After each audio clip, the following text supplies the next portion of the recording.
afterwards. But can you just give us an idea of what your experience was, on Grey Cup Sunday back then? Or no, Super Bowl Sunday, Yeah, right? we go UMech Right. style. Yes, and this was back in 2007 for February 4th Super Bowl.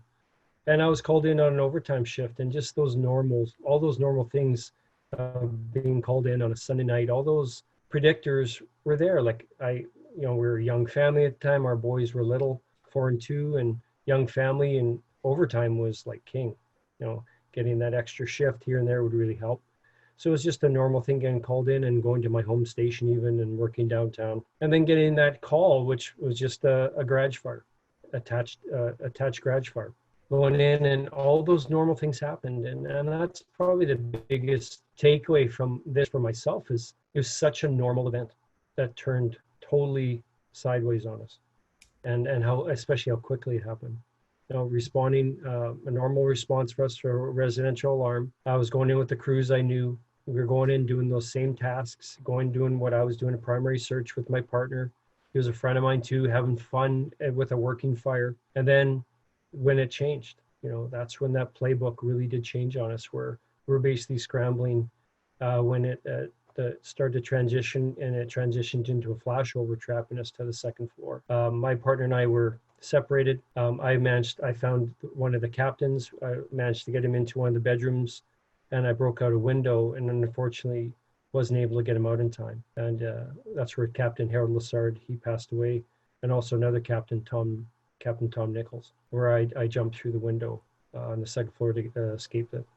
Man, never a dry eye in the house when you're going through the full spectrum of that experience. And you also had a partner that you were looking after, and in the fire service, it's a very close, when you go into a hazardous environment, you've got your buddy there, and you became separated from him as well. So a lot of what you were dealing with during that period of time, you felt, I'm assuming, pretty alone and pretty darn confused, I'm sure. Well, during the event, at the initial separation, when I got knocked down and separated from my partner, that's where that panic really did start, because it was different.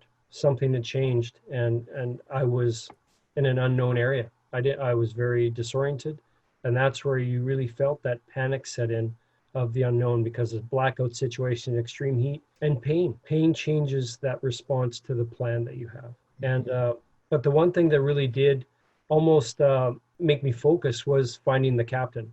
And now, not only was I in survival mode, I was working for someone else, which was sort of a focused mindset. So I had something to do, not just focus on my own fears. I was working for him at the same time. So that one thing really did help me through that moment, because I wasn't alone. Trying to work for Harold, trying to get him out, was that focused plan that I did have until I couldn't get him out that window.